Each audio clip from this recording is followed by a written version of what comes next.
Olá, bom dia, boa tarde ou boa noite para você que me assiste, e seja muito bem-vindo à nossa análise sobre a guerra do Afeganistão. Nós somos o grupo Revelação, e hoje nós vamos abordar esse assunto de uma ótica um pouco mais religiosa, visando entender por que e como o islamismo foi peça-chave para esta guerra. Meu nome é Gabriel Cerqueira, e vem comigo para abrir os olhos e revelar toda a verdade por detrás desse assunto.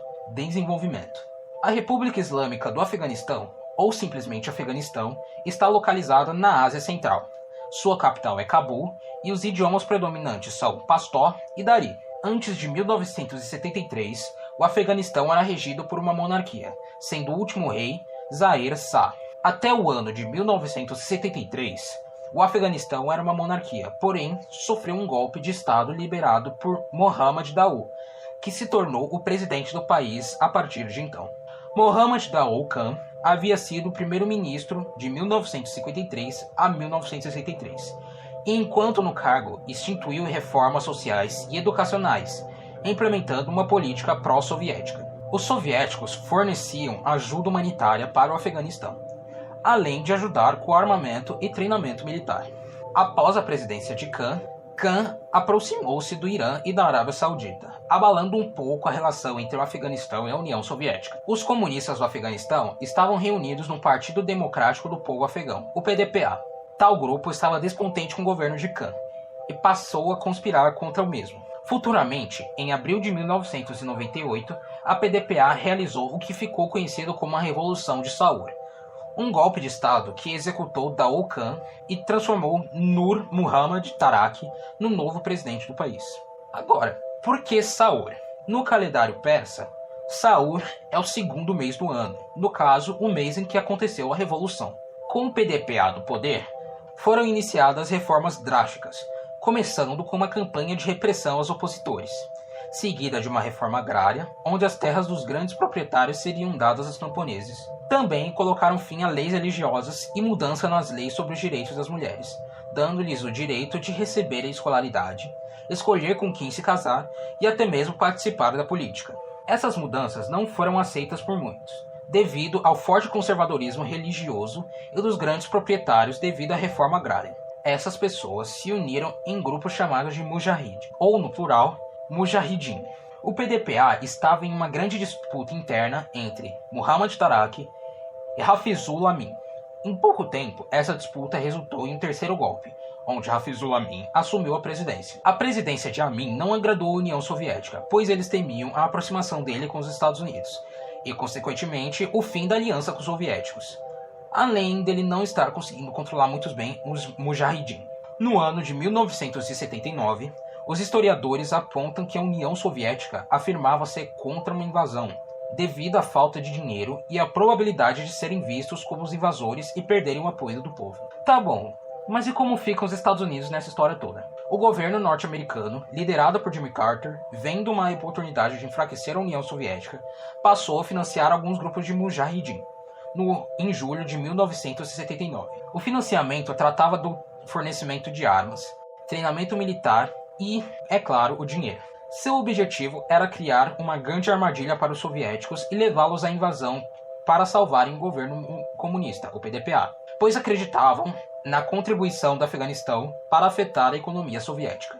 Os Estados Unidos não foram os únicos a financiá-los. A Arábia Saudita, o Irã, o Paquistão e outros países muçulmanos também passaram a os financiar. Historiadores afirmam duas hipóteses sobre verdadeiras intenções da participação norte-americana. A primeira delas diz que o apoio servia para forçar a retirada dos soviéticos do Afeganistão. Já a segunda afirma que o objetivo era dar continuidade à guerra para gerar desgaste na economia soviética. Mas é do conhecimento dos historiadores que a CIA tinha um grupo interno chamado de Bleeders, que dificultaram as negociações para a retirada dos soviéticos de forma a garantir o prolongamento da guerra. Um detalhe à parte que é legal de ser citado é que Jimmy Carter, no ano de 1980, teria perdido a eleição para Ronald Reagan, que permaneceu na presidência dos Estados Unidos desde então. A guerra.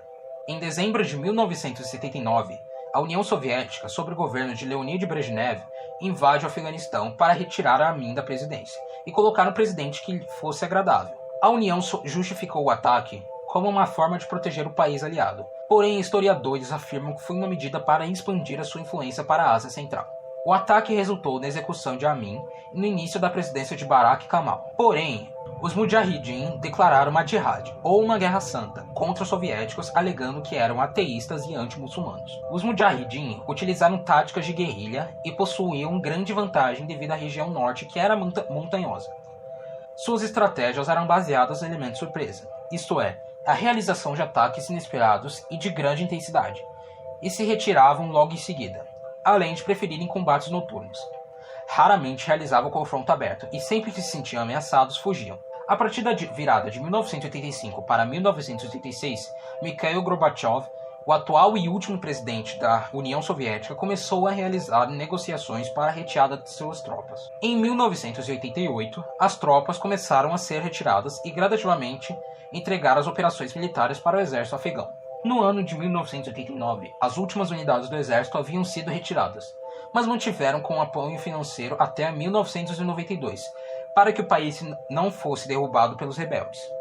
E a guerra foi entregue para Mohammad Najibullah Ahmadi, o presidente do Afeganistão. Com a saída das tropas soviéticas e o fim do financiamento, a situação tornou-se dramática. Ainda em 1992, Najibullah foi destituído da presidência, colocando um fim no governo comunista e instaurando um regime muçulmano ultraconservador. Este novo governo continuou em luta, pois haviam muitos outros grupos de Mujahideen que queriam impor um regime fundamentalista, sendo um deles o Talibã. Consequências: a guerra do Afeganistão contribuiu para destruir a infraestrutura do país e aumentar o nível da pobreza, além de ter fortalecido o fundamentalismo islâmico. A União Soviética ficou drasticamente prejudicada.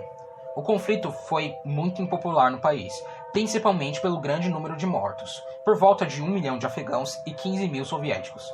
Também houve um gasto financeiro de bilhões, que contribuiu para o colapso da União Soviética em 1991. Com a contribuição dos Estados Unidos para com os Mujahideen, houve surgimento de grupos como o Talibã e Al-Qaeda.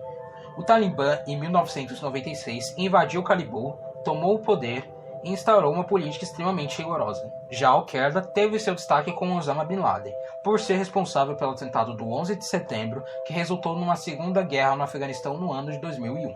Sociedade atual. O fundamentalismo islã trata-se de um conjunto de interpretações particulares sobre o passado e ideologias contemporâneas. O Talibã, uma vez no poder, impôs a lei de Sharia.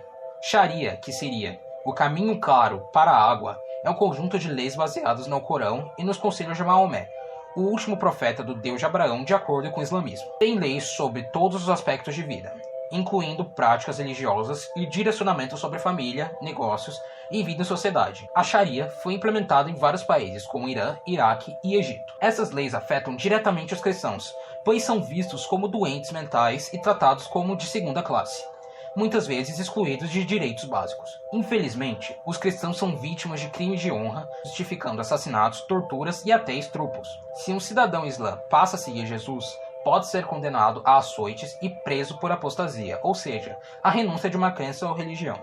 O açoite é uma punição aplicada por meio de chicote ou um instrumento semelhante, como uma chibata. Outras leis incluem a proibição de consumo de bebidas alcoólicas, o uso de mídias sociais e ouvir música ou tocar instrumentos.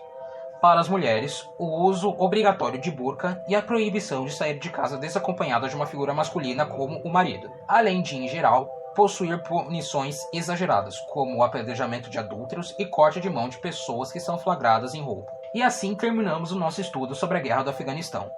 Em resumo, podemos concluir que a história do Afeganistão, desde a Revolução de Saur até os dias atuais, é marcada por uma sucessão de eventos tumultuados e consequências devastadoras. Desde a intervenção soviética até o surgimento do Talibã e da Al-Qaeda, o país enfrentou ciclos de conflito e instabilidade política, gerando uma destruição na infraestrutura, aumento da pobreza e fortalecimento do fundamentalismo islâmico. A imposição da lei de Sharia pelos talibãs afeta diretamente os direitos e a segurança dos cristãos, demonstrando os desafios enfrentados pela sociedade afegã atualmente. E você, tem alguma observação a acrescentar? Algo para comentar? Gostaria de compartilhar o que aprendeu com esse vídeo? Eu adoraria saber. Muito obrigado por assistir e é por aqui que eu me despeço. Até uma próxima.